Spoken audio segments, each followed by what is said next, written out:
Film की शुरुआत एक गांव से होती है जहां हम एक जेनी नाम की औरत को देखते हैं। वो एक घर को ठीक कर रही होती है। हम उसके हस्बैंड को देखते हैं जो दिमाग का डॉक्टर होता है, उसका नाम टेड होता है।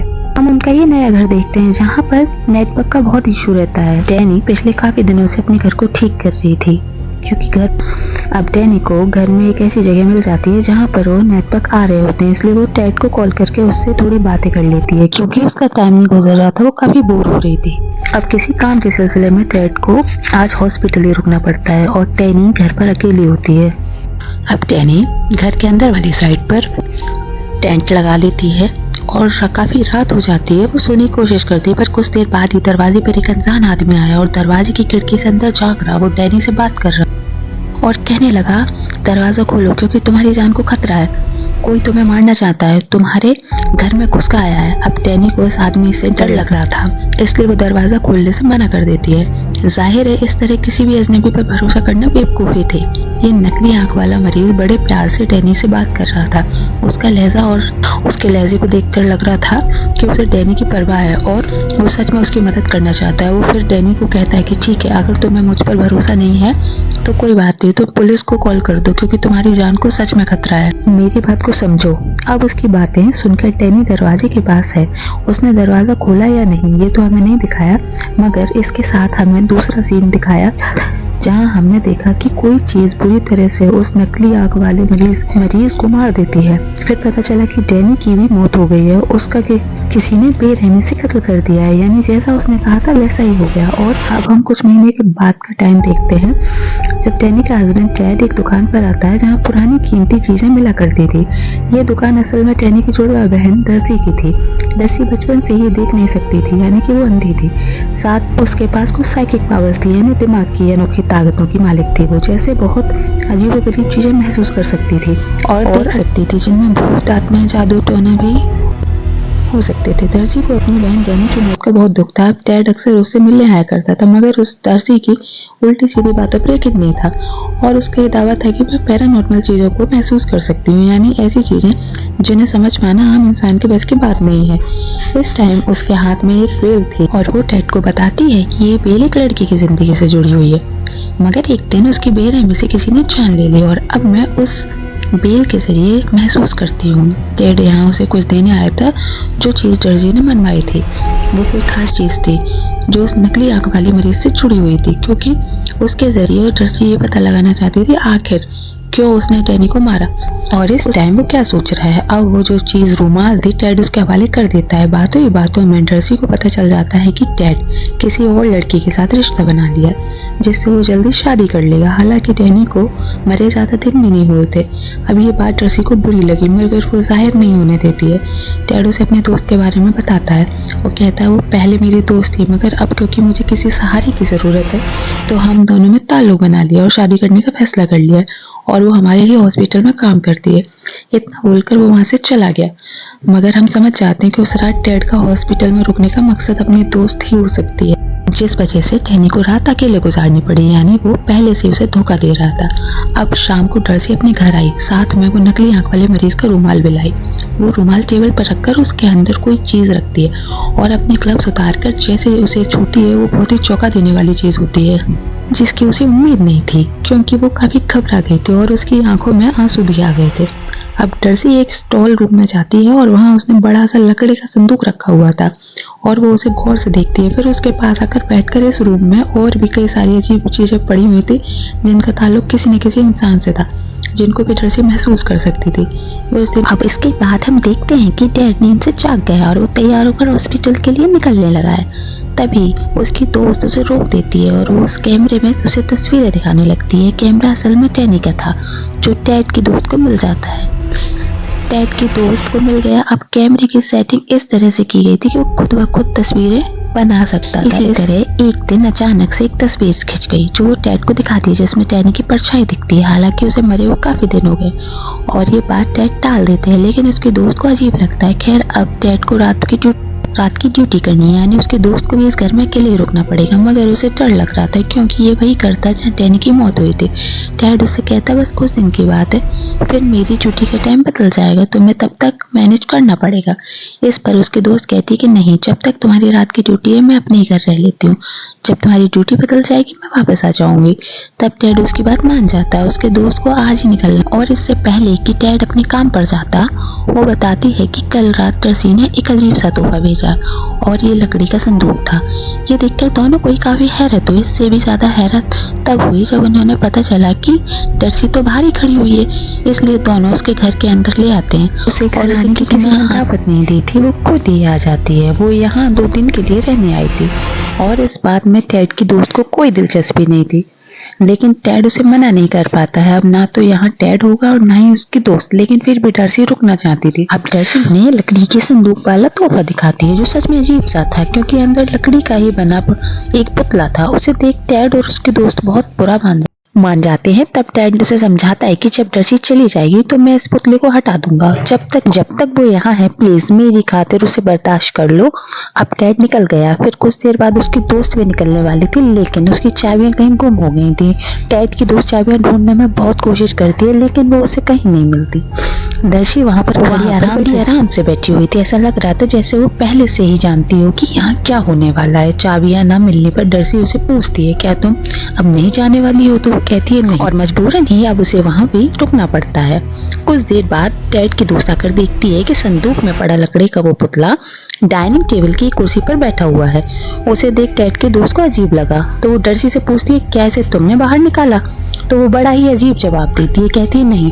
तो फिर ये कैसे बाहर आया? अब इस बात को उसने सोचा भी, लेकिन फिर नजरअंदाज करके वो डर्सी के लिए खाना लाती है और उसे इनके बीच कुछ बातें होती हैं। वो टेड की दोस्त उसके काम के बारे में पूछती है। जब उसने बताया तो दिल ही दिल वो डर्सी पर हंसती है। उसका मानना था कि डर्सी किसी चुड़ैल की तरह भूत आत्मा और जादू टोने पर यकीन रखती है। डर्सी उसे पूछती है कि तुम बताओ तुम्हें इस घर में कैसा लगता है? तो टेड की दोस्त ने जवाब दिया खासा अच्छा नहीं लगता, जैसे आपकी बहन के साथ हुआ उससे तो मैं बहुत ज्यादा सहम गई हूँ। फिर डर्सी उसे पूछती है अच्छा अगर कोई अनजान आदमी तुम्हें दरवाजा खोलने का कहे तो क्या तुम दरवाजा खोलो? तो वो कहती है नहीं, क्योंकि मैं इतनी बेवकूफ नहीं। ये सुनकर डर्सी को गुस्सा आया। वो कहती है मेरी बहन भी बेवकूफ नहीं थी और उसने भी दरवाजा नहीं खोला था, यानी वो नकली आंख वाला मरीज नहीं बल्कि कोई और ही है जिसने उसे मारा। ये सुनकर टेड की दोस्त कहती है अगर उस जैसे पागल इंसान ने उसे नहीं मारा तो किसने मारा होगा? डर्सी कहती है एक मेल नर्स जो टेड का दोस्त है और वो उसी हॉस्पिटल में काम करता है जहाँ टेड डॉक्टर है और वो नकली आंख वाला आदमी मरीज है। ये सब सुनकर टेड की दोस्त को काफी अजीब लगता है। मगर अब हम उस रात का सीन देखते हैं जहाँ वो आदमी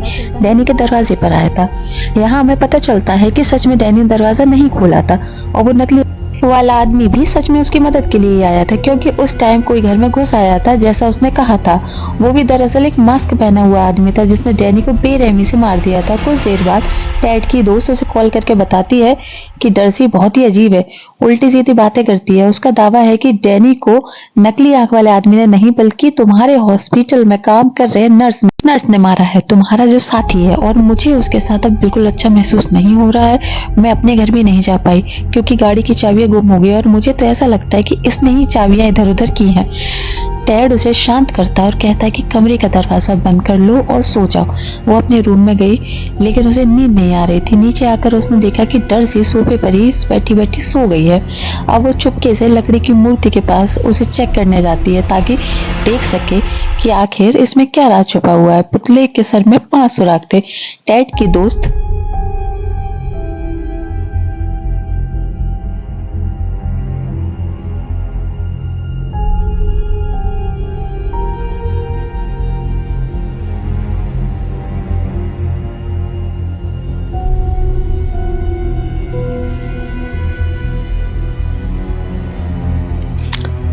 अब टाइम गुजरने के लिए वो डैनी के कैमरे में उसकी रिकॉर्ड की हुई वीडियो देखने लगती है जहां डैनी के पीछे उसे एक ब्राउन चेहरा नजर आता है, जिसे देख के वो इतना डर जाती है कि उसके हाथ से कैमरा छूटकर नीचे गिर जाता है। तभी उसने देखा कि रूम के एक कोने में डैनी का भूत है जो उसे डरा देता है। इसी बीच उसे अपनी चाबियां भी मिल जाती हैं और वो गाड़ी लेकर यहाँ से निकल गई। अब हम हॉस्पिटल का सीन देखते हैं जहाँ सच में टेड और टैनी की कातिल यानी उस नर्स के बीच दोस्ती थी। दोनों आपस में बात कर रहे थे। अब टेड घर आता है और देखता है कि उसकी दोस्त वहाँ पर नहीं है। टेबल पर डर्सी उदास बैठी हुई है। जब टेड ने अपने दोस्त के बारे में पूछा तो वो जवाब देती है कि वो तो भाग गई।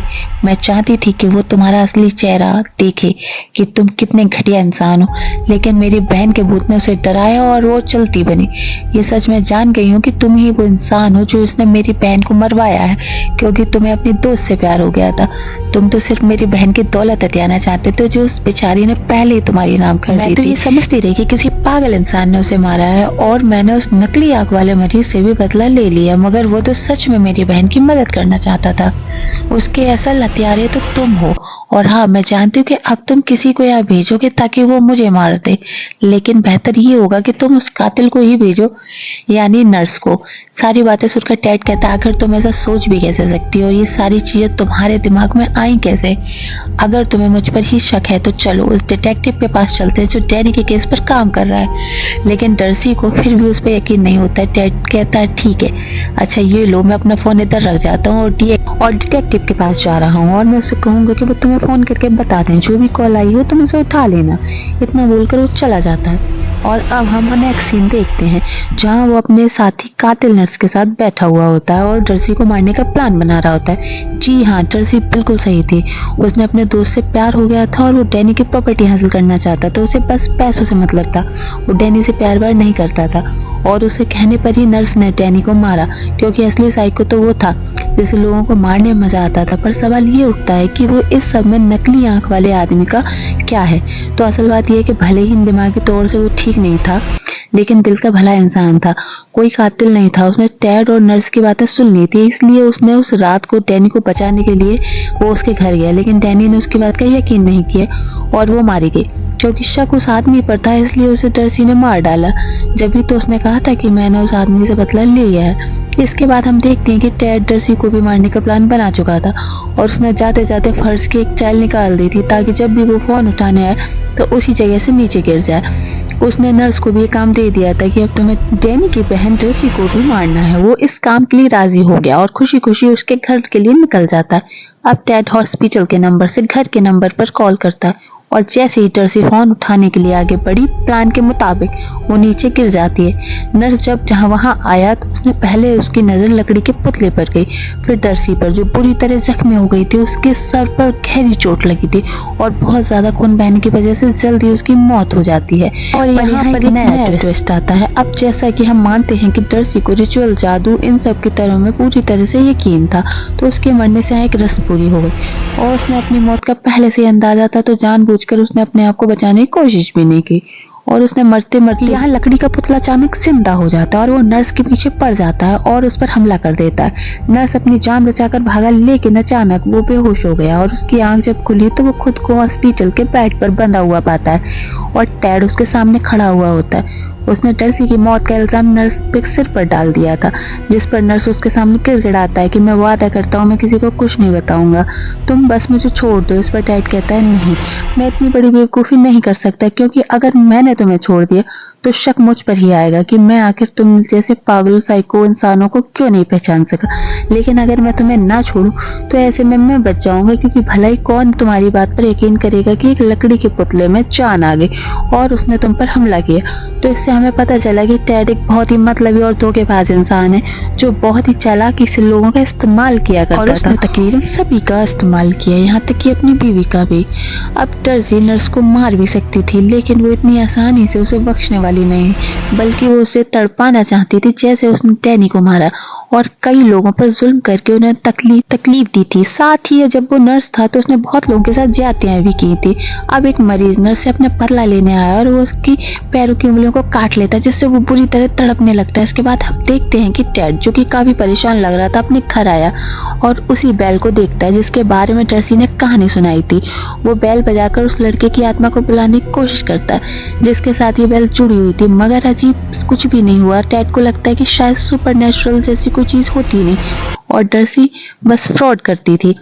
और यहाँ हमें पता चलता है दोस्तों कि उसे उसकी दोस्त ने भी छोड़ दिया है। यानी इस तरह ट्रेसी ने अपनी बहन की तरह से बदला पूरा लिया, क्योंकि टेड की पूरी जिंदगी बर्बाद हो चुकी थी। तभी हमें बहुत चौंकाने वाला सीन देखने को मिलता है जिस लड़के की बेल थी तभी उसकी आत्मा टेड के साथ आकर खड़ी हो जाती है, जिसका मतलब ये था कि अब टेड भी बचने वाला नहीं है। और इसी के साथ दोस्तों इस फिल्म की कहानियां खत्म होती है।